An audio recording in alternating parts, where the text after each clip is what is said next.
இப்போ வந்து நம்ம வாழ்கிற வாழ்க்கை பார்த்திங்கன்னா, இப்போ பார்த்தீங்கன்னா உறவினர்கள் யாரும் பார்க்க அந்நியர்களோடு தான் இப்போ நம்ம பார்க்குற நபர்கள் நமக்கு தெரிஞ்சவங்களா இல்லை.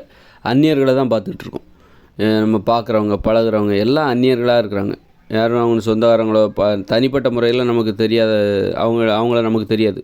என்னதான் பக்கத்துலேயே வேலை பார்த்தா கூட அவங்க தனிப்பட்ட முறையில் அவங்க குடும்ப நிலவரம் என்ன, அவங்க தனிப்பட்ட முறையில் அவங்க சந்திக்கிற பிரச்சனைகள் என்ன அப்படின்னு எதுவுமே தெரிஞ்சுக்காம தான் நம்ம வந்து வேலை பார்க்குற இடத்துலையும் இருக்கோம். தொழில் செய்கிற இடத்துலையும் அப்படி தான் இருக்குது. நம்ம பார்க்குற மனுஷங்க எல்லாருமே அந்நியர்களாக இருக்கிறார்கள். நம்ம ஒரு படிப்புக்காக வேலைக்கு போகிறோம், எல்லாம் அந்நிய நாடுகளுக்கு போகிறோம், அந்நிய பகுதிகளுக்கு. கிட்டத்தட்ட இது ஒரு அந்நியர்கள் சூழ்ந்த ஒரு வாழ்க்கை. ஒவ்வொருத்தரும் அந்நியர்களோடு எப்படி வாழ்வது, எப்படி பழகுவது, எப்படி பேசுவது என்பதை கற்றுக்கொள்கிறார்கள். ஒரு அமைதியான வாழ்க்கைக்கு இது ரொம்ப தேவை. அந்நியர்களிடம் எப்படி நாம் பேச வேண்டும். அந்த காலத்தில் பார்த்திங்கன்னா அந்நியர்னாலே புதுசாக ஒருத்தரை பார்த்தாலே வம்புக்கு இழுப்பாங்க, சண்டை போடுவாங்க, சண்டைக்கு இழுப்பாங்க. எங்கள் ஏரியாவுக்கு நீ எங்கள் ஏரியா உள்ளே வராது அப்படிங்கிற மாதிரி, இது எங்கள் ஏரியா அப்படின்னு சொல்லிட்டு அந்நியர்களை ஏதாவது அடுத்த அந்நியர்னால் இன்னொரு சாதி இல்லது இன்னொரு தெரு இன்னொரு ஊருக்காரங்க அவங்களாம் பார்த்தா ஏதாவது வம்புக்கு இழுக்கணும். அந்நியர்னாலே அவங்கள பிடிச்சி சண்டைக்கு வரணும், சண்டைக்கு இழுக்கணும், வம்பு வளர்க்கணும் அப்படின்னு தான் நினைப்பாங்க. ஒரு ஊர்லேருந்து இன்னொரு ஊருக்குள்ளே போயிட்டாலே ஏதாவது சண்டை கிண்டை போடுறது அந்த மாதிரி தான் வந்து அந்த அந்நியர்களிடம் எப்படி பழகுது. அப்படி தான் அந்த போர்னாலே பாருங்கள், பக்கத்து நாட்டுக்காரனை அடித்து கொலை பண்ணி அங்கே இருக்கிறத திருடிட்டு வரலாம் அப்படிங்கிறது. இந்த போர்னாலே வந்து அந்நியர்களிடம் வந்து நம்ம நடந்துக்கிற ஒரு அணுகுமுறை பாருங்கள் அந்த காலத்தில். அப்போ அந்நியர்களை பார்த்தா அவனுக்கு அவ்வளோ இளக்காரமாக இருக்கா? அந்நிய நாட்டினரை பார்த்தா அவனுக்கு அவ்வளோ இளக்காரமாக இருக்குது. ஒன்றை மாதிரி தானே அவங்களும், ஒன்றை மாதிரி தானே உனக்கு ஒரு குடும்பம் இருக்கிற மாதிரி தானே அவங்களுக்கும் ஒரு குடும்பம் இருக்குது. அப்போ அவங்கள கொன்று அவங்க கூட சண்டை போட்டு அவங்ககிட்ட இருக்கிற வளத்தெல்லாம் நீ திருடிட்டு வந்துடலாமா? போரிடுகிற நடைமுறை பாருங்கள். அந்த காலத்தில் அந்நியர்களை எப்படி பார்த்துருக்கான் பாருங்கள். அவனை கொன்று நம்ம என்ன வேணாலும் எடுத்துக்கலாம், அவனை கொல்லலாம், அந்நியர்களை கொல்லலாம் அப்படிங்கிற நடைமுறை தான் பாருங்கள். எவ்வளோ மோசமான ஒரு எண்ணம் பாருங்கள். அப்போ அந்நியர்களும் மனுஷங்க தான். அவங்களுக்கும் ஒரு குடும்பம் இருக்குது, குழந்தைகள் இருக்குது, கணவன் இருக்காங்க, மனைவி இருக்காங்க, உறவினர்கள் இருக்காங்க, வாழ்க்கையில் ஒரு சந்தோஷம் இருக்குது, கனவுகள் இருக்குது, இலக்கு இருக்குது. அவங்களும் மனுஷங்க தானே, நம்மளை மாதிரி தானே. அப்போது அதை நீ புரிஞ்சுக்கணும். அவங்களுக்கும் ஆட்கள் இருக்காங்க, நீ அடித்தா திருப்பி அடி. அவங்க அப்போ அதையும் பார்த்துக்கணும். அந்நியர்கள்னால் அவங்களுக்கு கேட்க நாதி கிடையாது. அவங்க அந்நியர்களை நீ அடித்தா ஒன்று கொலைவெறியை தீர்த்துக்கிறதுக்காக நீ அந்நியர்களோடு சண்டை போட்டு எத்தனை பேராலும் கொலை பண்ணு. மக்களுக்கு அந்த காலத்தில் அவ்வளோ கொலைவெறி இருந்துச்சு. அப்போ என்ன பண்ணுறாங்க, அப்பப்போ சண்டை போட்டு போரிட கிளம்பிட்டாங்க. எங்கே போகிறேன், எனக்கு கொலைவெறி அதிகமாக இருக்குது, அதனால் யாரையா கொன்னுட்டு வரணும், 10 பேரை கொன்னாதான் என் கொலைவெறி அடங்கும், அதுக்காக தான் பக்கத்து நாட்டு கூட சண்டைக்கு போகிறேன். அப்போ இவங்களுடைய கொலைவெறியை தணிப்பதற்காக இவங்க என்ன பண்ணுறாங்க, பக்கத்து நாட்டுக்காரங்களை கொல்லலாம். அது உள்நாட்டில் கொன்னால் அது விசாரிக்கப்பட்டு தண்டனை வழங்கப்படும். நீ வந்து செய்த தப்பு, நியாயம் தப்பு சரின்னு பார்த்து, நியாயம் அநியாயம் பார்த்து, நீ தப்பு செஞ்சவங்களுக்கு, குற்றம் செய்தவர்களுக்கு தண்டனை. எது உள்நாட்டில் ஒரு கொலை நடந்தால் தவறு செய்தவர்களுக்கு விசாரிக்கப்பட்டு தண்டனை. அது பக்கத்து நாட்டில் யாரை வேணாலும் நீ கொன்னுக்கலாம். அது வந்து போருக்கான நியாயம். உன்னை தற்காப்பு. அது இல்லைன்னா அவங்க உன்னை கொன்றுவாங்க, உன்னுடைய கொலைவெறியும் தணிச்சிக்கலாம். அப்போ அந்நியர்களை எப்படி பார்க்குறாங்க பாருங்கள், கேவலமாக பார்க்குறாங்க. அந்நியர்னால் அவங்கள கொல்லலாம், இல்லைன்னா அவங்க கொன்றுவாங்க. அவங்களுக்கு நாம் அந்நியர்கள், நமக்கு அவங்க அந்நியர்கள். ஒருத்தர் கொன்றுக்கலாம். அந்நியர்கள்னால் ஒருவருக்கு ஒருவர் கொன்று கொள்ளலாம், அந்நியராக இருந்தால் கொல்வதற்கு அனுமதி கொடுத்துட்றாங்க. அப்போ அந்நியர்களை எவ்வளோ கேவலமாகவும் எவ்வளோ குறைச்சும் மதிப்பிடுறாங்க பாருங்கள். அப்படி குறைச்சி மதிப்பிட்டு போய் வாங்கி கட்டிக்கிட்டு வந்திருப்பாங்க. அந்நியர்கள் தானே அப்படின்னு சொல்லிட்டு அவங்கள அடிக்கிறப்ப அப்புறம் அவங்க ஒரு படையோடு கிளம்பி வந்து இவங்கள அடித்து போடுறது. அதாவது அந்த ஊருக்காரங்க இந்த ஊருக்கு வருவாங்க. அப்போ வரும்போது இவன் தனியாளாக ஒரு ஆளாக வரும்போது இந்த ஊருக்காரங்க அவனை போய் அடிச்சிருவாங்க. உடனே இந்த ஊருக்காரங்க என்ன பண்ணுவாங்க, ஒரு 100 பேரை கூட்டிகிட்டு போய் அந்த ஊருக்காரங்களை அடித்து போட்டுருவாங்க. அந்த மாதிரி ஒரு தெருவில் உள்ள இன்னொரு தெருவுக்கு போவான், தனியாக போவானா, உடனே அந்த தெருவுக்காரங்க கும்பலாக உட்காந்துருப்பாங்க. உடனே இவனை பிடிச்சி அடிச்சிருவாங்க. உடனே இந்த தெருவுக்கு அடி வாங்கினவன் என்ன பண்ணுவான், தனது தெருவில் போயிட்டு ஒரு 10 பேர் 20 பேர் 30 பேர்த்தை கூப்பிட்டு போய் அந்த தெருவில் போய் அடிச்சிருவாங்க. இந்த மாதிரி அந்நியரை பார்த்தாலே இளக்காரமாக நினைக்கிறது, தனியாக வந்தாலே இளக்காரமாக நினைக்கிறது. ஒருத்தர் தனியாக வந்தால் அவங்கள கேலி பண்ணணும்னு நினைக்கிறது, நக்கல் பண்ணுங்க. இப்போ பெண்கள் தனியாக போனால் ஆண்கள் வந்து கும்பலாக இருந்தாங்கன்னா கேலி பண்ணுவாங்கல்ல. இந்த நிறைய பொறுக்கி பசங்களாம், அந்த மாதிரி பசங்க வந்து என்ன பண்ணுவோம், தனியாக பொம்பளைங்க போனால் அதை கேலி பண்ணுவோம். அந்த காலத்தில் அப்படி இருந்தது. இந்த மாதிரி நடைமுறை இதுதான். தனியாக போனால் கேலி பண்ணுறது அல்லது வம்பு வளர்க்குறது. அந்நியர்களை பார்த்தா வேற்று மக்களை பார்த்தாக்கா அந்நியர்களை பார்த்தா சண்டை போடுறது. அந்நியர்களை இளக்காரமாக குறைச்சி மதிப்பிட்டாங்க. அந்நியர்களிடமும் அந்நியர்களும் வலிமையானவர்கள் தான். இப்போ வந்து நீ அடித்தா அவன் திரும்பி போய் ஆளை கூப்பிட்டு வருவாங்க, அந்த பயமும் உனக்கு தேவை. அந்நியர்களிடம் ஏன் ஜாக்கிரதையாக நடந்துக்கணும். நீ அந்நியர்கள் என்பதற்காக அவங்க தனியாக இருக்காங்க, ஒத்தையாக இருக்காங்க, நம்ம பகுதிக்கு வந்துட்டாங்க அப்படின்னு சொல்லிட்டு நீங்கள் அவங்கள அடிச்சிடாத. அவன் போய் ஆளை கூப்பிட்டு வருவாங்க, அது ஒரு பயம். அப்புறம் இன்னொன்று பார்த்தா அந்நியர்களும் மனுஷங்க தான். அவங்களுக்கும் குடும்பம் இருக்குது, ஆசைகள் இருக்குது, அன்பு இருக்குது, பாசம் இருக்குது, பண்பு இருக்குது, ஒழுக்கம் இருக்குது. அவங்களுக்கும் ஊரில் ஒரு மரியாதை இருக்குது, ஒரு புகழ் இருக்குது. அவங்களுக்கும் ஒரு வாழ்க்கை இருக்குது, அவங்களுக்கும் அவங்க ஊரில் ஒரு மரியாதை இருக்குது. அதனால் அந்நியர் என்பதற்காகவே நீங்கள் அவர்களை அவமானப்படுத்தி விடாதே. அந்நியர்களாக இருந்தாலும் அவங்களும் மனுஷங்க தான், மரியாதைக்குரியவர்கள் தான். பெரியவர்களாக இருந்தால் மரியாதை கொடுக்கணும், அவர்களிடமும் அன்பாக இருக்க முயற்சி செய்யணும். அதனால் அதைத்தான் இந்த உலகத்தில் கற்றுக்குறாங்க. இந்த உலகத்தில் ஒரு நாட்டுக்கு, அதாவது ஒவ்வொரு நாடும் சண்டை போட்டுட்டு இருந்தாங்க, அப்படி தானே? பார்த்தீங்கன்னா கடந்த காலங்களில் அந்த நாட்டுக்காரங்க இந்த நாட்டுக்காரங்க ஒரே சண்டை போடுறதே ஒரு வாழ்க்கையாக இருந்தது. இப்போ பாருங்கள், மக்கள் அடப்பாங்க நீங்களா சண்டையாது அப்படின்னு சொல்லிட்டு மக்கள் பிழைக்கிறதுக்காக ஏதோ ஒரு காரணத்தை சொல்லிவிட்டு இங்கேருந்து அந்த நாட்டுக்கு போகிறது, அந்த நாட்டுக்கு இந்த நாட்டுக்கு போகிறது, எல்லாரோடையும் பழகிட்டு வந்துடுறாங்க, எல்லார்கிட்டையும் அன்பு செலுத்திட்டு வந்துடுறாங்க மக்கள். நீங்கள் சண்டை தானே போட்டிங்க பாருங்கள், அன்பால் எப்படி இணைக்கிறோம் பாருங்கள்.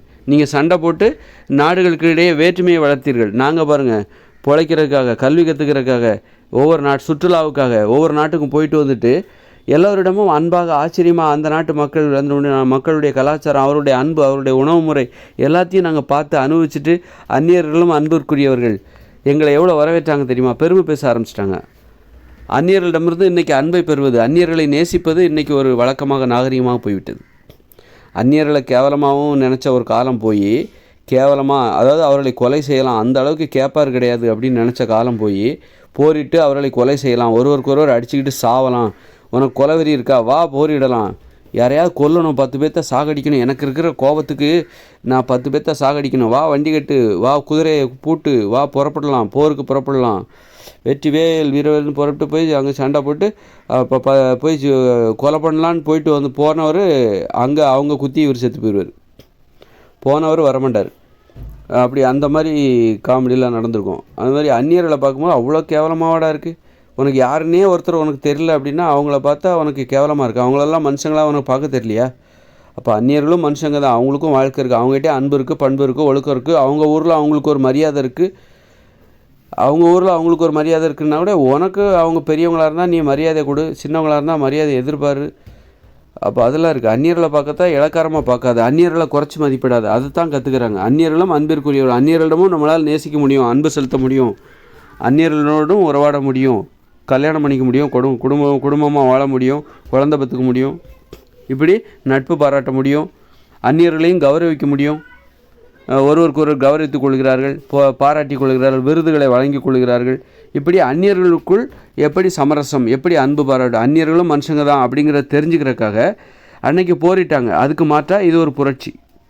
அந்நியர்களோடு எப்படி இணக்கமாக வாழ்வது, எப்படி அன்பு பாராட்டுவது, எப்படி அந்நியர்களின் அன்பும் அந்நியர்களோட அன்பு இன்னும் பெருசாக இருக்கும். உள்ளூர்காரங்களோட அன்பை விட அந்நியர்களோட அன்பு இன்னும் ரொம்ப சுவையாக இருக்கும். விருந்தினர்களின் அன்பு, அது விருந்து உபசரிப்பவர்களின் அன்பு. அவர்களெல்லாம் விருந்தினர்கள், அந்நியர்களை விருந்தினர்களாக பார்க்க வேண்டும். எவ்வளோ ஆசையாக பார்க்குறேன். விருந்தினர்கள் யாராவது வரமாட்டாங்களான்னு சொல்லிட்டு நம்ம எதிர்பார்க்குறோம்ல. கடந்த காலத்துலலாம் 30 வருஷத்துக்கு முன்னாடி யாராவது சொந்தக்காரங்க வந்து அவ்வளோ சந்தோஷமாக இருக்கும். அது மாதிரி தான் அந்நியர்களை விரோதிகளாக பார்க்காதீங்க, விருந்தினர்களாக பாருங்கள், நண்பர்களாக பாருங்க அப்படிங்கிறது. அதுதான் அந்நியர்கள்ங்கிறது யாரோ ஒருத்தர் இல்லை. உனக்கு பிடிக்காதவங்க அத்தனை பேரும் உன் பக்கத்திலே இருப்பாங்க, உனக்கு பிடிக்கலை அவங்களும் உனக்கு அந்நியர்கள் தான். அந்நியர்கள் இன்றைக்கி உனக்கு அந்நியர்கள்னால் யார் அப்படின்னு முதல்ல நல்லா தெரிஞ்சுக்கணும். அடுத்த ஊருக்காரங்க எல்லாருமே அந்நியர்கள் தான். அது ஓகே. அடுத்த தெருவுக்காரங்க, அடுத்த ஊருக்காரங்களையும் உனக்கு உறவினர்கள் இருப்பாங்க. அது மாதிரி உள்ளூர்காரங்க எல்லாருமே உனக்கு சொந்தக்காரங்கன்னு நினச்சிக்காத. உனக்கு பிடிக்காதவங்க அத்தனை பேருமே அந்நியர்கள் தான். அவங்ககிட்ட நீ எப்படி நடந்துக்கணும், அவங்ககிட்ட போய் சண்டை போடக்கூடாது. அந்நியர்கள்ட்ட பிடிக்காதவங்ககிட்ட பழகாத, பிடிக்காதவங்க தான் அந்நியர்கள். அது மாதிரி இன்னொரு ஊர்க்காரங்க அந்நியர்களாக தான் இருப்பாங்க. அதுவும் ஒரு அந்நியர் தான். அது மாதிரி உனக்கு உள்ளூர்லேயே இருப்பாங்க, உன் வீட்டிலே கூட இருப்பாங்க, உன் குடும்பத்திலே பிடிக்காதவங்க இருப்பாங்க, அவங்க உனக்கு அந்நியராக இருப்பாங்க. அவங்ககிட்ட எப்படி பழகணும்னு தெரிஞ்சுக்கணும். சண்டையும் போடக்கூடாது, நட்பு உறவு முறையும் பாராட்டக்கூடாது.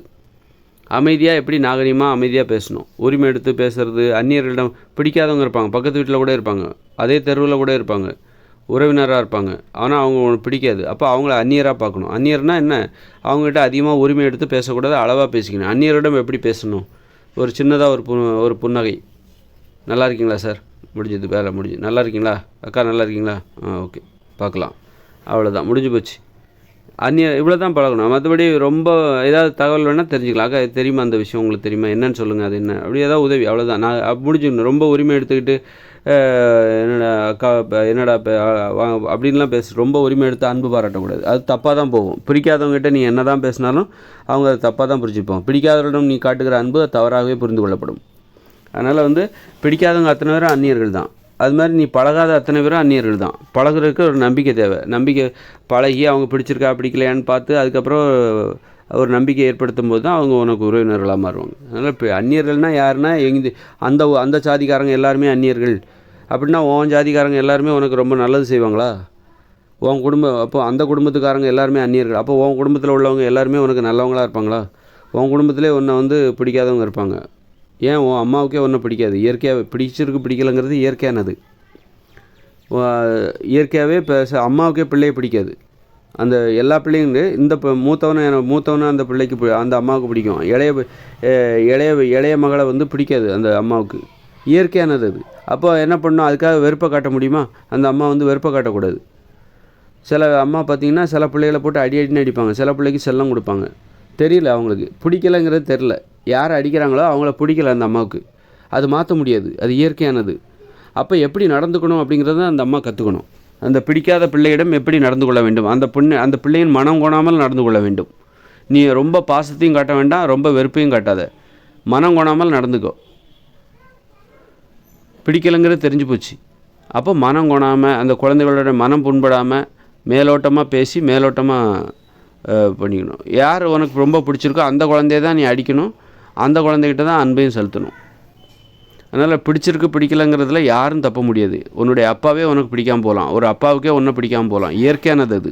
பிடிக்காதவங்ககிட்ட எப்படி நாகரீகமாக நடந்துக்கணும், அமைதியாக நடந்துக்கணும், உரிமை எடுத்துக்கூடாது. பிள்ளையாக இருந்தாலும் உரிமை எடுத்துக்கூடாது. ஆனால் கடமை செய்யணும்.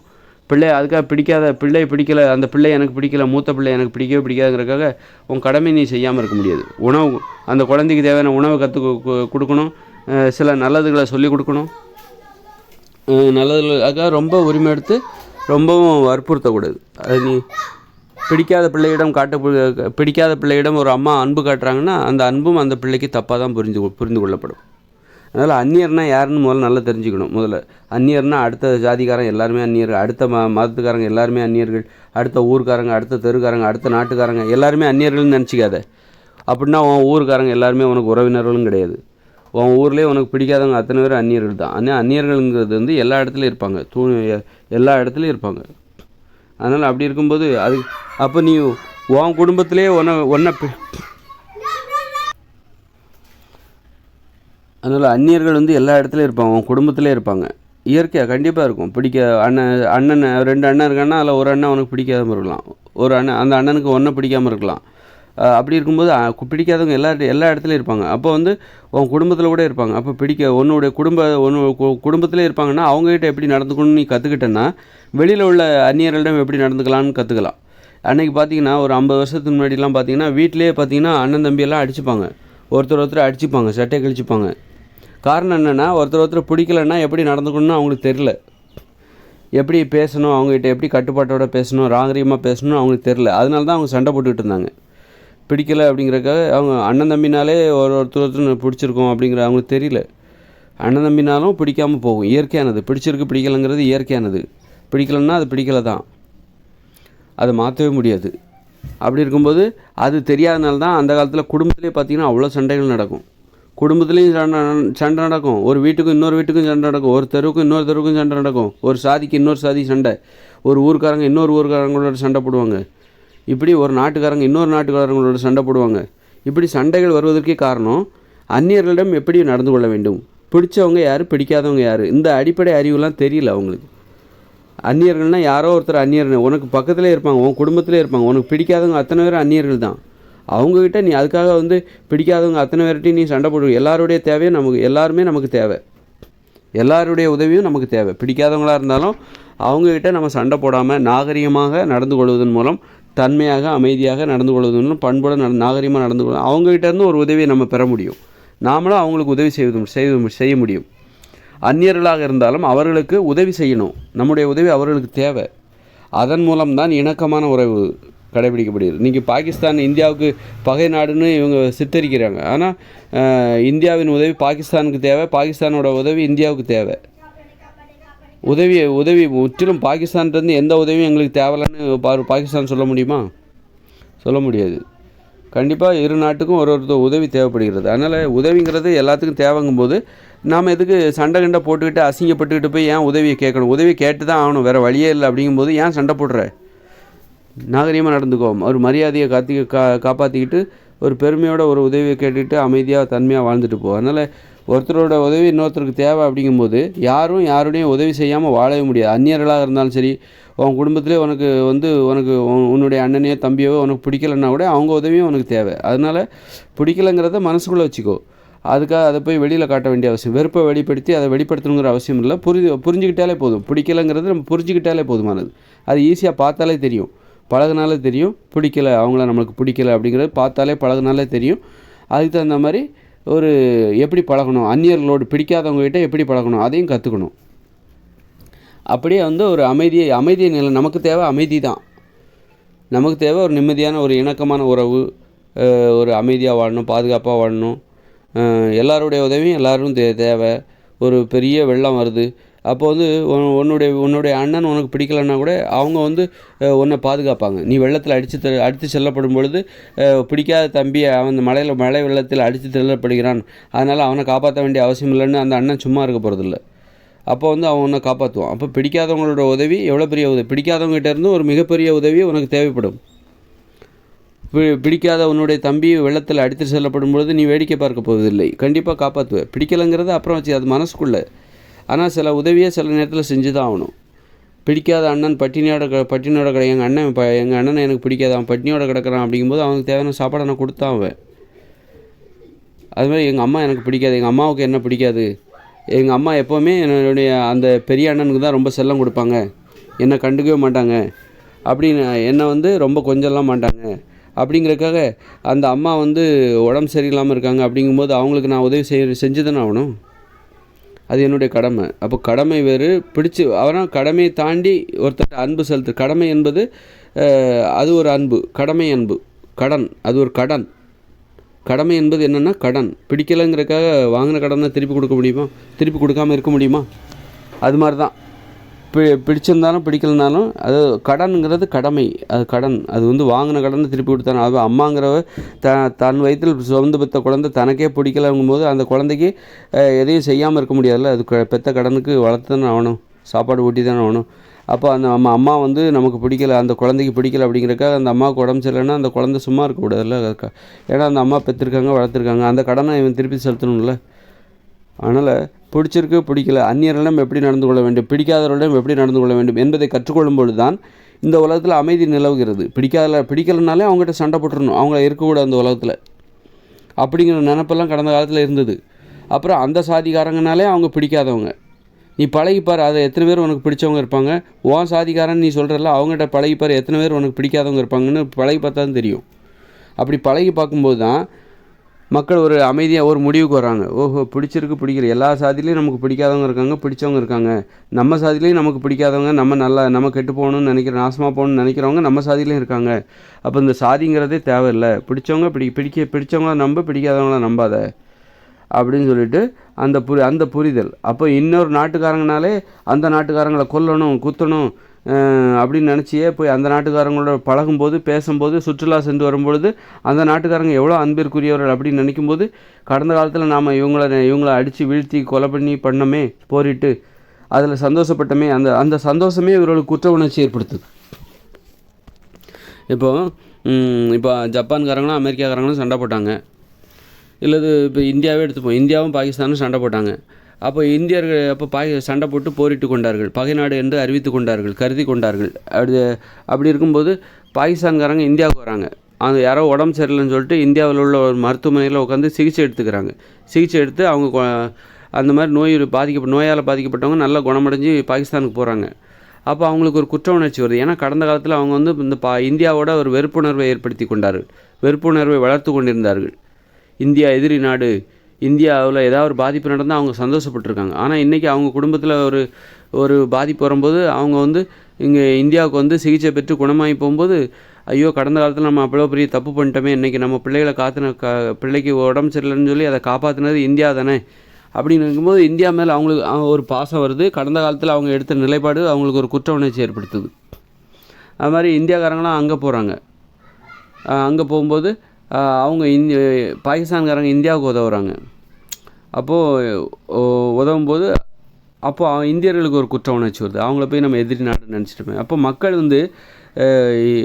ஒரு முயற்சி செய்கிறாங்க. மனுஷங்களை புரிஞ்சுக்கிறதுக்கு மக்கள் ஒரு முயற்சி செய்கிறாங்க. இந்த அரசாங்கம் வந்து அரசியல்வாதிகள் வந்து ஆட்சியாளர்கள் வந்து எதிரிகளாக வேற்றுமைகளை வளர்த்து சுய லாபத்திற்காக சொகுசான வாழ்க்கைக்காக மக்கள்கிட்ட இருந்து விரோதத்தை வளர்க்குறாங்க. அதை தாண்டி மக்கள் ஒரு முயற்சி பண்ணி உலகம் முழுக்க பயணித்து பல்வேறு காரணங்களுக்காக பயணித்து சுற்றுலா, கல்வி, வேலைவாய்ப்பு அப்படின்னு பல்வேறு காரணங்களுக்காக பல்வேறு நாடுகளுக்கு பயணித்து மக்களோடு இணக்கமாக உறவை ஏற்படுத்துவதற்காக ஒரு முயற்சி செய்கிறார்கள். அது ஒரு புரட்சி.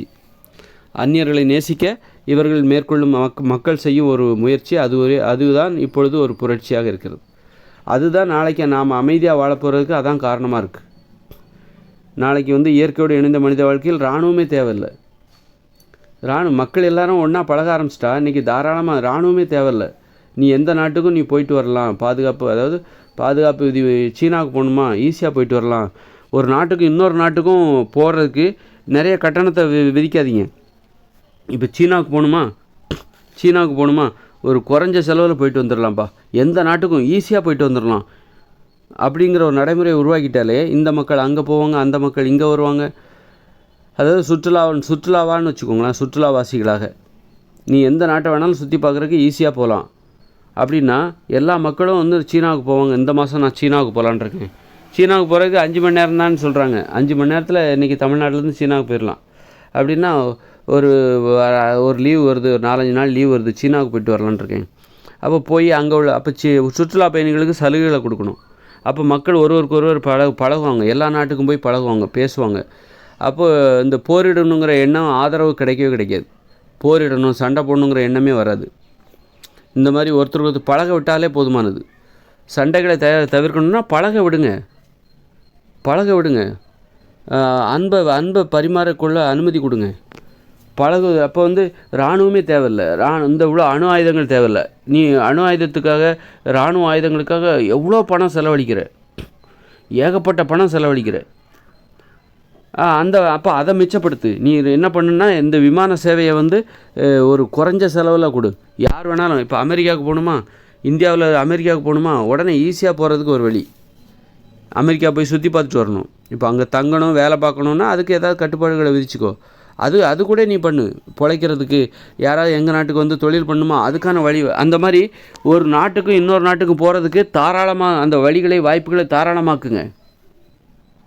நான் அமெரிக்காவுக்கு போகணுன்னா எனக்கு ஈஸி, அங்கே போய் வேலை பார்க்கணுன்னா எனக்கு ஈஸி, ரொம்ப ஈஸி அப்படின்னு. ஏன்னா அமெரிக்கா எவ்வளோ பரப்பளவு. நீ போய் விவசாயத்தை உருவாக்கு, விவசாய நிலங்களில் போய் வேலை பாரு. சும்மா கிடக்குது நிறைய பெரிய நாடு அது அமெரிக்காங்கிறது.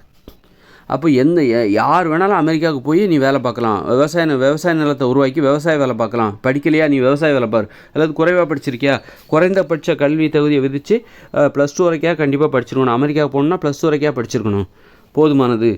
அமெரிக்கா போய் வேலை பாரு. அங்கே இருக்கிற எவ்வளோ நிலம் கிடக்குது, விவசாயம் பாரு.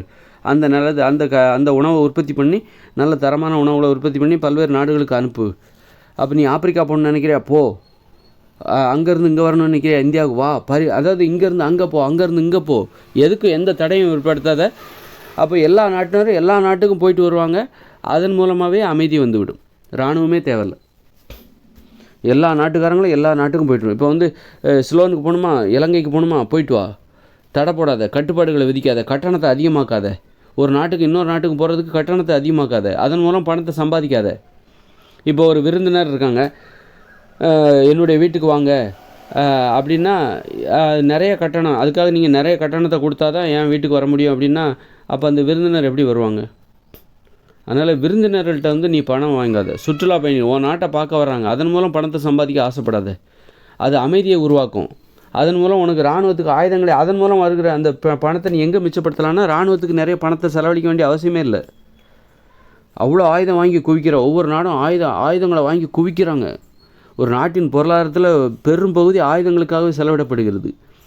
அப்போ உலகத்தில் இப்படி ஒவ்வொரு நாடும் ஆயுதங்களுக்காகவே செலவிடுறாங்க. பெரும்பகுதி வரியாக கட்டுற பணத்தில் வச்சு பெரும்பகுதி ஆயுதத்துக்காகவே செலவிடுறாங்க. அப்போ அதுக்காக நம்ம என்ன பண்ணணும் அப்படின்னா, நீ ஒரு நாட்டுக்கு இன்னொரு நாட்டுக்கும் போகிறத தாராளமாக்கு. ஒரு சுற்றுலாவோ வேலை வாய்ப்போ கல்வி கற்றுக்கிறதுக்கோ எல்லாத்தையும் தாராளமாக்கு. எந்த நாட்டில் வேணாலும் நீ போய் கல்வி கற்றுக்கலாம். ஆனால் ஒரு விதிமுறை இருக்கும். இப்போ ஜெர்மனில் போய் கல்வி கற்றுக்கணுன்னா அங்குள்ள ஜெர்மன் மொழியை கற்றுக்கணும். ஆனால் ஜெர்மன் நாட்டுக்கு போகிறத ஈஸியாக மாற்றி ஜெர்மன் மொழியை கற்றுக்கிட்டு அங்கேருந்து நீ கல்வி கற்றுக்கோ. அதை தாராளமாக்கு. ஒரு நாட்டில் உள்ளவங்க இன்னொரு உலகமயமாக்கல். இதுதான் உலகமயமாக்கல். நீ இப்படி போயிட்டு வந்துட்டாலே இந்த மக்களே ஒரு புரட்சியை நிகழ்த்தி விடுவார்கள். என்னென்னா, யார் மேலேயும் வன்மம் இருக்காது. அடுத்த நாட்டுக்காரங்க மேலே அந்த நாட்டுக்காரங்க இன்றைக்கி பாதிக்கப்பட்டால் இந்த நாட்டுக்காரன் சந்தோஷப்படுறான். ஏன்னா நீ அந்த நாட்டுக்கு இன்னும் போகல. அவங்களுடைய அன்புன்னா என்னென்னு உனக்கு தெரியலை. அவன் எவ்வளோ அன்பானவன்னு உனக்கு தெரியல. அவங்கக்கிட்ட பழகிப்பார். ஒரு நாள் ஒரு மாதத்தில் ஒரு நாள் ஒரு நாட்டுக்கு போயிட்டு வா. அதுக்கு தான் ஃப்ளைட்டு கண்டுபிடிச்சாங்க. நீ சம்பாதிக்கிறக்கா ஃப்ளைட்டு கண்டுபிடிச்சாங்க. நீ ஃப்ளைட்டை வச்சு பணம் சம்பாதிக்கிறக்கா ஃப்ளைட்டு கண்டுபிடிச்சாங்க. விமானத்தை ஏன் ஒரு நாட்டுக்கு இன்னொரு நாட்டுக்கு போகிறதுக்கு தானே ஃப்ளைட்டு கண்டுபிடிச்சாங்க. சமாதானத்தை உருவாக்குவதற்காக தானே அவங்க அந்த கண்டுபிடிப்புலாம் கண்டுபிடிக்கிறாங்க. ஒரு நாட்டுக்காரங்க இன்னொரு நாட்டுக்கு போங்க, ஒரே விமானமாக பறக்கணும், அப்படியே அங்கே போ இங்கே போ, அண்டார்டிகாவை பார்க்கணுன்னா போயிட்டு வா. அப்போ இராணுவ செலவு குறைஞ்சி போயிடும். இப்போ நீங்கள் பாகிஸ்தானுக்கு போய் ஒரு மாதம் போய் ஒரு 10 நாள் போய் சுற்றி பார்த்துட்டு வாங்க. இந்த மாதம் மே மாத விடுமுறையை பாகிஸ்தானில் போய் கழிச்சிக்குங்க. போய் சுற்றி பார்த்துட்டு வாங்க. பாகிஸ்தான்காரங்க இங்கே வரட்டும், தாராளமாக போட்டோம். அப்போ அந்த பாகிஸ்தான் கூட சண்டை போட்டால் நீ சந்தோஷப்பட மாட்டேன். பாகிஸ்தான்காரங்க நாம் அவங்கக்கிட்ட சண்டை போடும்போது பரஸ்பரம் ஒருத்தர் சந்தோஷம்லாம் பட மாட்டாங்க. சண்டை போட்டால் சந்தோஷப்பட மாட்டாங்க. ஏன்னா பழக விடுறதில்ல. இந்த அரசியல்வாதிகள், இந்த ஆட்சியாளர்லாம் நம்மளை பழக விடுறது கிடையாது. அதனால் அமைதியை ஏற்படுத்தணுன்னா இப்போ இருக்கிற ஒரு வழி என்னென்னா, ஒரு நாட்டுக்காரங்க இன்னொரு நாட்டுக்கு போகிறாங்களா, அதை எளிமைப்படுத்திடு. உனக்கு இராணுவ செலவு குறைஞ்சிரும். இந்த விமானம் மூலமாக நீ சம்பாதிக்கிற பணத்தை இராணுவ செலவை மிச்சப்படுத்துவது மூலமாக சம்பாதிச்சிடலாம். உனக்கு அப்புறம் ஆயுதங்கள் குவிக்க வேண்டிய அவசியம் இல்லை. அணுகுண்டு உனக்கு தேவையில்லை. அதுலேயே உனக்கு நிறைய பணம் மிச்சமாயிரும். அதை விட பல மடங்கு மிச்சமாயிரும். அப்போ இது லாபம் தானே. இப்படி தானே அப்போ ஒரு விமான சேவை என்பது அரசாங்கத்திட்ட தான் இருக்குது. அப்படின்னா ஆயுதங்களை உற்பத்தி செய்கிற பொறுப்பும் அரசாங்கத்திட்ட தான் இருக்குது. ஆயுதங்களுக்காக செலவு செய்கிற பொறுப்பும் கடமையும் அரசாங்கத்திட்ட தான் இருக்குது. விமான பொறுப்பும் விமானத்தின் மூலம் வருகிற வருமானமும் அரசாங்கம் தான். அப்படின்னா நீ தாராளமாக உலக நாடுகள் எல்லாம் ஒன்றா கூடி உட்காந்து பேசி எல்லா நாட்டுக்கும் நீ தாராளமாக போயிட்டு வரலாம். படிப்பு, கல்வி, எங்கே வேணாலும் போய் தொழில் கற்றுக்கோ, எங்கே வேணாலும் போய் கல்வி கற்றுக்கோ, எங்கே வேணாலும் போய் சுற்றி பார்த்துட்டு வா. ஏதோ ஒரு காரணத்துக்காக நீ ஏதோ ஒரு நாட்டுக்கெல்லாம் போயிட்டு வா, பழகிப்பார். நல்லவங்க எல்லா ஊர்லேயும் இருக்காங்க, கெட்டவங்க எல்லா நாட்டிலையும் இருக்காங்க. உள்ளூர்லேயும் கெட்டவங்க இருப்பான், வெளிநாட்டிலையும் நல்லவங்க இருப்பாங்க. பழகிப்பார். அந்த உண்மையை தெரிஞ்சுக்கிட்டு பழகிப்பார். எப்படி அந்நியரிடம் நடந்து கொள்வது, பழகுவது, பேசுவது அப்படின்னு சொல்லி இந்த கலாச்சார பரிமாற்றம், வாழ்க்கை முறை பரிமாற்றம், பண்பு பரிமாற்றம், அந்த அந்நியர்களோடு எப்படி பழகுவது, பேசுவது, அதுதான் இங்கே உள்ள இந்த இயந்திர அறிவியல் உலகமே அந்நியர்களின் உலகம். அந்நியர்களிடம் எப்படி உறவினர்களாக வாழ்வதற்கு ஏற்ற உலகம் கிடையாது. உறவினர்களோடு வாழ்வதற்கு ஏற்ற உலகம் கிடையாது இந்த உலகம். உறவினர்களோடு சொந்த பந்தத்தோடு வாழணும் அப்படின்னா அது இயற்கையோடு இணைந்த மனித வாழ்க்கை. குடும்பமாக, கூட்டு குடும்பமாக, நண்பர்களோடு நிலையாக ஒரு இடத்துல வசிப்பது, அது இயற்கையோடு இணைந்த மனித வாழ்க்கை. ஆனால் இந்த இயந்திர அறிவியல் உலகம் என்பது அந்நியர்களோடு வாழ்கிற வாழ்க்கை முறை. பக்கத்து வீட்டுக்காரங்க, அவங்க யார், எந்த ஊர், என்ன பேர் தெரியாது. ஆனால் அப்படிப்பட்ட உலகத்தில் நம்ம இன்றைக்கி வாழ்கிறோம். அப்படின்னா அந்நியர்களுடன் ஒரு உறவுமுறையை இணக்கமாக்க வேண்டும். அதற்கான முயற்சியை மேற்கொள்ளணும். இன்றைக்கும் நீ உறவினர், சொந்தக்காரங்க, பிடிச்சவங்க, சொந்தக்காரங்கன்னு சொல்லிட்டு இது ஏன் நாட்டுக்காரங்க, ஏன் சாதிக்காரங்கன்னு இன்றைக்கும் நீ அந்த சிந்தனையை வச்சுக்கிட்டு இருக்கக்கூடாது. அப்போ நீ இந்த உலகத்தில் நீ இன்னும் பொருந்தி வாழலைன்னு அர்த்தம். இந்த இயந்திர அறிவியல் உலகில் நீ இன்னும் பொருந்தி வாழலை. இதை புரிஞ்சிக்கலை. நீ இந்த உலகத்தை நீ இன்னும் புரிஞ்சிக்கலை. இந்த உலகங்கிறது என்னென்னா அந்நியர்களோடு எப்படி பழகுவது, வாழ்வது. இப்போ எவ்வளோ சுவாரஸ்யமாக இருக்கு பாருங்கள். நீங்கள் நினச்சா ஜப்பானுக்கு ஈஸியாக போகலாம். ஒரு விசா எடுக்கிறியா, ஜப்பானுக்கு போகிறதா இருந்தால் ஒரு 5 மணி நேரத்தில் போயிடலாம். ஆனால் எது தடுக்குது? ஏகப்பட்ட எமிக்ரேஷன், விசா எடுக்கணும், அதை எடுக்கணும், லொசுக்கு 2 லட்ச ரூபா பணம் கட்டணும். அப்போ எவன் போவான்? அது ஜப்பானை போய் எவன் பார்ப்பான்? அந்த அதிசயத்தை யார் பார்ப்பாங்க? ஜப்பானுங்கிற ஒரு அதிசயமான நாடு. அந்த அதிசயத்தை பார்க்கணும் அப்படின்னா அதுக்கு இங்கே எவ்வளோ தடைகள். மனுஷங்களே தடையாக இருக்காங்க, அந்த ஜப்பான் நாட்டுக்காரங்களே தடையாக இருக்காங்க. அதுக்கு நிறைய கட்டணம், விசா, நிறைய தடைகள். அதை எளிமைப்படுத்துங்க. அப்போ மனுஷங்க இந்த நாடு ஃபுல்லாக போய்கிட்டே இருக்கணும், பயணித்து கொண்டே இருக்கணும். பயணத்தை எளிமைப்படுத்துங்க. பயண கட்டணத்தை கம்மி பண்ணுங்கள். பயணம் தான் நீங்கள் அமைதியை ஏற்படுத்தும். இந்த இயந்திர அறிவியலில் நீங்கள் பயணத்தை சிரமமாக்கினீங்கன்னா அதில் வன்முறை, பழி உணர்ச்சி தான் அதிகமாகும். பயணத்தை நீங்கள் சிரமப்படுத்தினீங்கன்னா ஒரு மக்கள் ஒரு இடத்துலேருந்து இன்னொரு இடத்துக்கு போகிறதுக்கு யோசிக்கிறாங்க, தயங்குறாங்க அப்படின்னா, கட்டணம் அதிகமாக இருக்குது அப்படின்னா இங்கே வந்து அமைதி இருக்காது. நீ ஒரு நாட்டுக்காரங்க இன்னொரு நாட்டுக்கு போ, அந்த நாட்டுக்காரங்க இங்கே நாட்டுக்கு வா, வர வை, கூப்பிடு. ஆப்பிரிக்காக்காரங்க கஷ்டப்படுறாங்களா, வாங்க எங்கள் நாட்டுக்கு வாங்கன்னு ஆஸ்திரேலியாக்காரங்க கூப்பிட்டோம். வா இங்கே வந்து விவசாயம் பாரு, நான் அங்கே வரேன், இங்கே வா பரவ, அப்படி போய் வந்து போங்க, சும்மா பயணிங்க, டிக்கெட்லாம் விலை கம்மி, தாராளமாக ஒரு இடத்துலேருந்து இன்னொரு இடத்துக்கு போகிறது ஈஸி. அப்போ தான் அந்த நாட்டுக்காரங்களோட பழகுவாங்க, அந்த நாட்டு பெருமைகளை இங்கே வந்து பேசுவாங்க. ஒரு நாட்டுக்காரன் இங்கே வந்து அப்போ வந்து மக்கள் தப்பு செய்கிறது குறைச்சிப்பாங்க. ஏன்னா நம்ம எல்லா நாட்டுக்காரரும் நம்ம நாட்டுக்கு வராங்க, நம்ம பண்போடு நடந்துக்கணும். நம்ம கேவலமாக நடந்துக்கிட்டால் நம்ம நாட்டை பற்றி அங்கே வந்து கேவலமாக பேசுவாங்க. அதனால் ஒழுங்காக நடந்துக்கோ, அந்நிய நாட்டினரும் ஒழுங்காக நடந்துக்கோ, நீ பண்போடு வாழ கற்றுக்கொள், இல்லைன்னா மற்ற நாட்டுக்காரங்க நம்மளை கேவலமாக பேசுவாங்க. அதனால் இந்த நாட்டுக்கு வந்துட்டு போகிறவங்க அந்த நாட்டுக்கு போனால் நம்மளை பற்றி பெருமையாக பேசணும், அதனால் அவங்க ஒழுங்காக நடந்துப்பாங்க. அதனால் இந்த உலகத்தில் அமைதியை ஏற்படுத்தணும்னா நாம் செய்ய வேண்டிய வேலை என்ன தெரியுமா? அந்த பயண கட்டணம் இருக்குது பாருங்கள், ரயில் கட்டணம், பேருந்து கட்டணம், விமான கட்டணம் எல்லாத்தையும் குறைச்சிடணும். உலக நாடுகளுக்கிடையே நீ பயணம் செய்யணுமா, அதற்கான வழிமுறைகள் எளிது. ஒன்றும் இல்லை, உனக்கு ஒரு டிக்கெட் எடுத்தியா போ, ஜப்பானுக்கு போ, ஒரு பாஸ்போர்ட் வச்சுக்கோ, டிக்கெட் எடுத்தியா ஜப்பானுக்கு போ, டிக்கெட் எடுத்தியா ஜப்பான்லேருந்து சீனாவுக்கு போ, சீனாவிலேருந்து அங்கே போய்ட்டு வா, ஒரு மாதம் சுற்றிட்டு வா. பயண கட்டணம்லாம் ரொம்ப ஈஸி. ஒரு 20,000 செலவழித்தா நான் ஜப்பானுக்கு அங்கே போய் சாப்பாடு அங்கே போய் பார்த்துக்கோ. அது மாதிரி சுற்றுலா பயணிகளுக்கு குறைஞ்ச செலவில் சாப்பாடு அப்படின்னு போட்டு அங்கங்கே போயிட்டு வந்துரு. அப்படி உலகம் அதானே, இன்னும் 20 வருஷத்துக்கு தான் நீ போவ, இன்னொரு 2040 வரைக்கும் தானே நீ இந்த பயணம்லாம். 2040 வரைக்கும் தான்ப்பா நீ இந்த ஜப்பானுக்கு போகிறதோ அல்லது வந்து விமானத்தில் போகிறதோ. அதுக்கப்புறம் இந்த உலகமே செயலிழந்து போயிடும், இயந்திர அறிவியல் உலகமே செயலிழந்துடும். அதுக்கப்புறம் நீ நினச்சாலும் அமெரிக்காவுக்கு போக முடியாது, இங்கிலாந்துக்காரன் இந்தியாவுக்கு வர முடியாது, அவன் அந்தந்த நாட்டிலே செட்டில் ஆகிட வேண்டியதான். அப்போ இந்த காலகட்டத்தோட அருமையை நீ புரிஞ்சுக்கோ. நீ இன்னும் 1000 வருஷத்துக்கு விமானத்தில் பயணிப்பேன்னு நினைக்காத, கனவு காணாத. அப்போது நீ இப்போ எப்படி நடந்துக்கணும்னுங்கிற நல்லா புரிஞ்சுக்கோ, இந்த சூழ்நிலையை நல்லா புரிஞ்சுக்கோ. இப்போ தான் நம்ம இதை பண்ண முடியும். அப்படின்னா இப்போ நீ பணம் சம்பாதிக்கிறதுக்காக இந்த விமானத்தை இயக்க போறியா, அல்லது வந்து வேறு வந்து மக்கள் ஒரு இடத்துக்கு இன்னொரு இடத்துக்கு போகணும், அந்த அதிசயத்தை, இந்த இயந்திர அறிவியல் உலகத்தை அதிசயத்தை, ஒரு நாட்டிலேருந்து இன்னொரு நாட்டுக்கு போகிறது. இந்த உலகத்தில் எல்லாருக்கும் வந்து வெளிநாட்டு எல்லாத்தையும் நான் பார்த்துட்டேன், நான் ஜப்பானை பார்த்தேன், கர்நாடகாவை பார்த்துட்டேன், கர்நாடகாவை பார்த்துட்டேன், கேரளா பார்த்துட்டேன் அப்படின்னு சொல்லி அமெரிக்காவை பார்த்துட்டேன், இங்கிலாந்தை பார்த்துட்டேன், ஆஸ்திரேலியாவுக்குலாம் போயிட்டு வந்துட்டேன், இந்த வருஷம் நான் வந்து எத்தியோப்பியாவுக்கு போகலான் இருக்கேன் அப்படின்னு சொல்லிட்டு ஒரு இதான் உலகமயமாக்கல். ஏன்னா இப்போ தான் அதை பண்ண முடியும். இன்னும் 17 வருஷம் கழித்து நீ நினச்சாலும் ஒரு நாட்டிலேருந்து இன்னொரு நாட்டுக்கு போகிறது அவ்வளோ ஈஸி கிடையாது, எல்லாம் செயலிழந்து போயிடும். விமானங்கள்லாம் அப்படியே நிற்கும், விமானத்தில் ஏறி மக்கள் வாழ்ந்துக்கிட்டு இருப்பாங்க. விமானங்கள்லாம் ஓட்டுறீங்கல்ல, விமான கட்டணத்தை ஏற்றி விமானத்தின் மூலம் நீங்கள் பணம் சம்பாதிக்கிறக்காக பயன்படுத்துகிறீங்களா அந்த விமானம், அதில் போயிட்டு இன்னும் மக்கள் என்ன பண்ணுவாங்கன்னா மழை வந்துன்னா போய் உட்காந்துப்பாங்க. எல்லாம் அங்கங்கே கூடாக நிற்கும், அந்த விமான நிலையத்தில் எல்லா விமானமும் நிற்கும். எல்லோரும் மக்கள் என்ன பண்ணுவாங்க, அந்த விமானத்தில் வந்து மழை வந்துச்சுன்னு வைங்க, உயரமான இடத்துல போய் உட்காந்துக்கலான்னு போய் பெரிய வெள்ளம்லாம் வருது, சென்னையில் வெள்ளம் வந்த மாதிரி, மிக்ஜாம் புயல் மாதிரி ஏதாவது வெள்ளம் வருது அப்படின்னா வா விமானத்தில் போய் உட்காந்துக்கலாம்.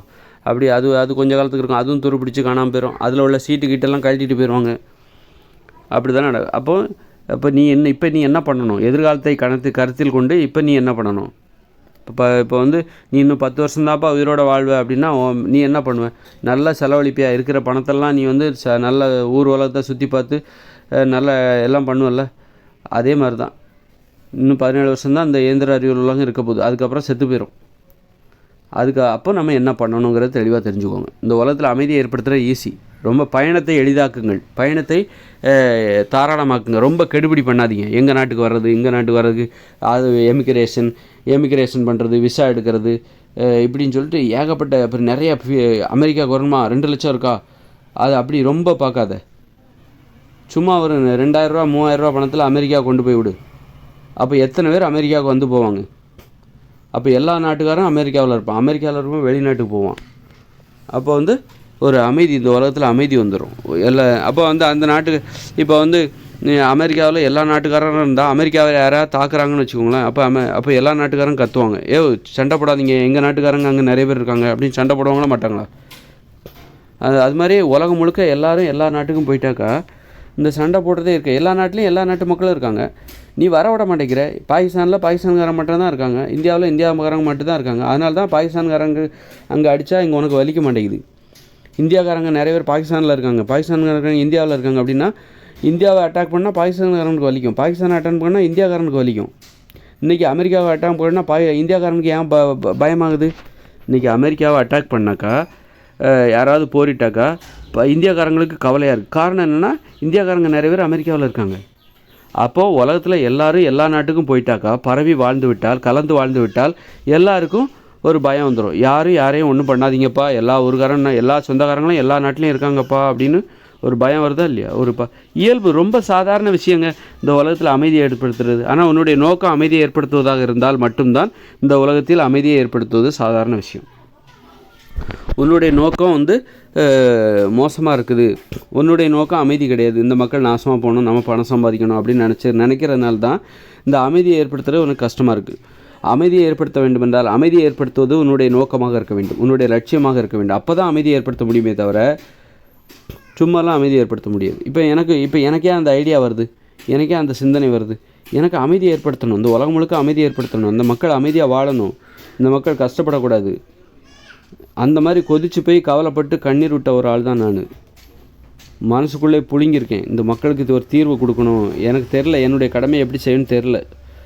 அப்படி தெரியாமல் தான் நான் போயிட்டேன்னு தவிர நான் யாருன்னு எனக்கே தெரியாமல் போச்சு, இந்த மக்களுக்கும் தெரியாமல் போச்சு.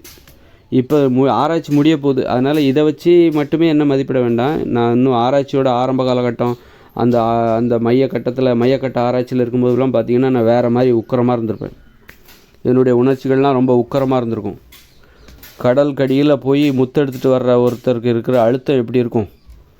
கடல் கடியில் மூழ்கி போய் முத்தெடுக்கிறான் பாருங்கள், அவங்களுக்கு இருக்கிற அழுத்தம் எப்படி இருக்கும்? அந்த அழுத்தத்தை சந்தித்தவன் அந்த நேரத்தில் நான் பேசியிருக்கணும், அதை நீங்கள் கேட்டிருக்கணும், நானும் கேட்டிருக்கணும். அப்போ வேறு மாதிரி இருந்திருக்கும். நாடு எல்லைகளை கடந்து நான் இன்றைக்கி எல்லாரையும் நேசிக்கிற ஒரு தகுதி எனக்கு இருக்குது. அந்த தகுதியை வளர்த்து கொண்டேன். அதுதான் எனக்கு பிடிச்சிருந்தது. வெறும் தமிழ்நாட்டையும் நேசிக்கணும், அதே நேரத்தில் உலகத்தையே நேசிக்கிறேங்கிற பேரில் நான் ஏமாளியாகவும் இருந்துடக்கூடாது. உலகத்தை நான் நேசிக்கிறேன், உலக மக்கள் அனைவரையும் நேசிக்கிறேங்கிற பேரில் நான் ஏமாளியாகவும் இருந்துடக்கூடாது. அப்போ நான் தமிழ்நாட்டையும் நேசிக்கணும், அதே நேரத்தில் உலகத்தையும் நேசிக்கணும். என்னை போல் தான் மற்றவங்க அப்படிங்கிறது தான் சரியான புரிதல். என்னை போல் தான் மற்றவங்க, உன்னை போல் நீ மற்றவர்களையும் நேசி அப்படிங்கிறது தான் அந்த புரிதலை அடிப்படையாக கொண்டு ஒவ்வொருத்தரும் ஒரு சிந்தனையை வளர்த்துக்கிட்டால் அந்த மாதிரி இப்போ உலக மக்கள் எல்லாருமே நல்லா இருக்கணும்னு நினைக்கணும். அப்படி நினப்பு இருக்கா? அந்த நாட்டுக்காரங்க தானே, அந்த குடும்பத்தில் உள்ளவங்க தானே, அது நமக்கு ஒன்றும் இல்லை அப்படின்னு நினைக்கக்கூடாது. எல்லாருமே நமக்கு நடந்தால் எப்படி இருக்குமோ அது மாதிரி தான். அது மாதிரி ஒரு நாட்டினர் இன்னொரு நாட்டில் போய் குடியேறதை எளிமைப்படுத்தணும். நீ விருப்பப்பட்ட நாட்டில் போய் குடியேறிக்கலாம் அப்படிங்கிற மாதிரி ஒரு நடைமுறை உருவாக்கணும். எந்த நாட்டில் போய் குடியேறது உனக்கு எளிது அப்படிங்கிற ஒரு நடைமுறை ஏற்படுத்திட்டா அந்த உலகத்தில் அமைதி வந்துவிடும். யாரும் இன்னொரு நாட்டுக்காரங்களை ஏன் பகை நாடாக பார்க்குறாங்க, வரவிட மாட்டேங்கிறாங்க. என் நாட்டுக்கு இந்த ஒரு நாட்டுக்கு இன்னொரு நாட்டுக்கு போகிறதுக்கு அவ்வளோ சிரமமாக இருக்குது. பணம் நிறைய செலவு பண்ணால் தான் இன்னொரு நாட்டுக்கு போக முடியும். அதுமாதிரி அவ்வளோ ஈஸியாக வரவிட மாட்டேங்கிறாங்க. ஒரு அமெரிக்காவில் போய் குடியுரிமை வாங்குறதுக்கு அவ்வளோ கஷ்டம். அப்படிங்கும்போது ஒரு நாட்டுக்காரங்க இன்னொரு நாட்டுக்கு நீ தாராளமாக எந்த நாட்டிலையும் போய் வாழலாம் அப்படின்னா எல்லா நாட்டுக்காரங்களும் எல்லா நாட்டிலையும் தான் இருக்கிறாங்க. அப்போ ஒரு நாட்டை நீ எதிரியாகவே நினைக்க முடியாது. இந்தியாக்காரங்க ஆஸ்திரேலியாவில் இருக்காங்க, ஆஸ்திரேலியாக்காரங்க எந்த நாட்டிலையும் இருக்காங்க, எல்லா நாட்டிலையும் இருக்காங்க. அப்படின்னா சுற்றுலா செல்வது, அப்புறம் பயணிப்பது, போய் பார்த்துட்டு வர்றது, வேலைக்காக போகிறது, படிக்க போகிறது, அப்புறம் குடியேறுவதற்கு உரிமை, இப்படி ஒரு உலகமயமாக்கல். ஒரு உலகத்தில் நீ எங்கே வேணாலும் போயிட்டு வாப்பா, எங்கே வேணாலும் நீ போய் வாழலாம், பொழைச்சிக்கலாம், படிக்கலாம், தொழில் செய்யலாம் அப்படிங்கிற ஒரு நடைமுறை. ஒரு நாட்டில் இப்போ இந்தியாவில் இருக்காங்கன்னா இந்தியாவில் உள்ளவங்க எங்கே வேணாலும் போய் தொழில் செய்யலான்னு ஒரு அனுமதி இருக்கலாம். அதே மாதிரி உலகத்தில் நீ எங்கே பிறந்தாலும் சரி, எந்த நாட்டுக்கு நீ வேணாலும் போகலாம். நீ என்ன வரவிடக்கூடாதுன்னு சொல்லி இந்த பூமி என்ன உங்கள் அப்பா விட்டு சொத்தா அப்படின்னு சொல்லி நீ எந்த நாட்டுக்கு வேணாலும் போகலாம் அப்படிங்கிற, எந்த நாட்டுக்கு வேணாலும் பொழைச்சிக்கலாம் அப்படிங்கிற ஒரு நடைமுறையை தாராளமாக்கணும், ஈஸியாக மாற்றணும். நிறைய அங்கே போய் கையெழுத்து வாங்கிட்டு வா, தாசில்தார்கிட்ட போய் கையெழுத்து வாங்கிட்டு வா, இங்கே போய் கையெழுத்து வாங்கிட்டு வா, கலெக்டர்கிட்ட இன்னும் வரல, உன்னுடைய மனு இன்னும் வரல, அந்த எமிக்ரேஷன் ஆஃபீஸர்லேருந்து இன்னும் அந்த கையெழுத்து வரல, விசாரிச்சுக்கிட்டு இருக்காங்க. அப்படி இப்படின்னு ரொம்ப கஷ்டப்படுத்தாதீங்க. ஈஸியாக எந்த நாட்டுக்கு வேணாலும் நீ போய் பிழைக்கலாம், நான் போய் அங்கே போய் வாழலான்னு ஆசைப்பட்றேன் அப்படின்னு போயிட்டு ஒரு 10 வருஷம் அங்கே போய் இருக்கலான்னு ஆசைப்பட்றேன் அப்படின்னா உன்னுடைய ஆசை உடனே நிறைவேறணும். அமெரிக்காவில் ஒரு 10 வருஷம் இருக்கலான்ட்டு, ஒரு 2 வருஷம் இருக்கலாம் அப்படின்னு, இந்த வருஷம் நான் அங்கே போய் படிக்கலான்னு இருக்கேன் அப்படின்னா அது எல்லாத்தையும் பண்ணு, ஈஸியாக மாற்று. இங்கிலாந்தில் போய் படிக்கலான்னு நினைக்கிறேன், ஆஸ்திரேலியாவில் போய் படிக்கலாம், எத்தியோப்பியா, ஆப்பிரிக்காவில் ஒரு 10 வருஷம் இருந்துட்டு ஒரு 4-5 வருஷம் இருந்துட்டு வரலான்னு பார்க்குறேன் அப்படின்னு சொல்லிட்டு அப்படி குடியேறுவதற்கு நீ எங்கே வேணாலும் போயிட்டு வரலாம்ப்பா உலகத்தில் அப்படின்னு ஒரு ஒரு நடைமுறை சட்டம். அதை வந்து ஈஸி, ஒரு நாட்டிலேருந்து இன்னொரு நாட்டுக்கு போகிறது ஈஸி. என்ன குற்றங்கள் குற்றங்கள் செய்துவிட்டு தப்பித்து விடக்கூடாது, அதை மட்டும் பார்த்துக்கணும். அப்படி குற்றங்கள் செய்து நீ எந்த நாட்டுக்கு போனாலும் அந்த நாட்டுக்காரங்க ஒன்றை திருப்பி இங்கே கொண்டு விட்டுறணும். அந்த மாதிரி ஒரு நடைமுறை உருவாக்கிட்டா மக்கள் எல்லா நாட்டுக்கும் போய் வாழ்ந்துருவாங்க. அப்போ எல்லா நாட்டுக்காரங்களும் அந்த நாட்டுக்காரங்க விரோதி அப்படிலாம் கிடையாது. அந்த நாட்டில் நம்ம நாட்டுக்காரங்களும் நிறைய பேர் இருக்காங்க, நம்ம நாட்டிலே அவங்க நாட்டுக்காரங்க இருக்காங்க. எப்போ யார் நாட்டிலையும் குண்டு போட மாட்டாங்க, போரிட மாட்டாங்க. போர்களை ஈஸியாக ஒழிச்சிடலாம். ஆனால் அது நோக்கம் இருக்கணும், நமக்கு அப்படி ஒரு நோக்கம் இருக்கணும். போரை ஒழிக்க வேண்டும், பகைமையை ஒழிக்க வேண்டும் அப்படிங்கிற ஒரு நோக்கம் இருக்கணும். உறவுமுறை தான் நமக்கு முக்கியம், அமைதி தான் முக்கியங்கிற ஒரு நோக்கம் இருந்துவிட்டால் நமக்கு இராணுவமே தேவையில்லை, இராணுவ ஆயுதங்களே தேவையில்லை. அந்த மாதிரி எவ்வளோ வரி பணம்லாம் வீணாக போய்ட்டுருக்கு. அதை மக்களுக்கே கொடுத்தா கூட மக்கள் சந்தோஷமாக இருப்போம். அந்த இராணுவத்துக்கு செலவழிக்கிற பணத்தை மக்கள்கிட்ட கொடுத்தா மக்கள் சந்தோஷமாக இருப்பாங்க. மக்கள் ஈஸியாக அவங்களுக்கு கல்வி மருத்துவம் எல்லாத்தையும் கட்டணம் இல்லாமல் கொடுத்து விடலாம், ரொம்ப தாராளமாக கொடுத்துடலாம். எல்லாத்துக்கும் வீடு இல்லாதவங்க வீடு கட்டி கொடுத்துடலாம். இராணுவத்துக்கு செலவழிக்கிற பணத்தை மிச்சப்படுத்தினாலே வீடு இல்லாதவங்களுக்கு வீடு கட்டி கொடுக்கலாம். மருத்துவம் எல்லாத்தையும் கட்டணம் எவ்வளோ செலவான மருத்துவத்தையும் இலவசமாக கொடுக்கலாம். அதுமாதிரி நீதிமன்ற சேவையும் இலவசமாக கொடுத்து விடலாம். அப்போ எல்லாமே இந்த இராணுவத்தினால்தான் நம்ம பகைமையும் வேற்றுமையும் நம்ம ஏற்படுத்துறதுனால தான், விரும்புகிறதுனால தான், அதை பரவ செய்வதால் தான் நம்ம இன்றைக்கி என்ன ஆகுது, அமைதியே இல்லாமல் நமக்கு இந்த மாதிரி மக்கள் வறுமையில் இருக்கிறதுக்கு என்ன காரணம், இராணுவம் தான் காரணம்.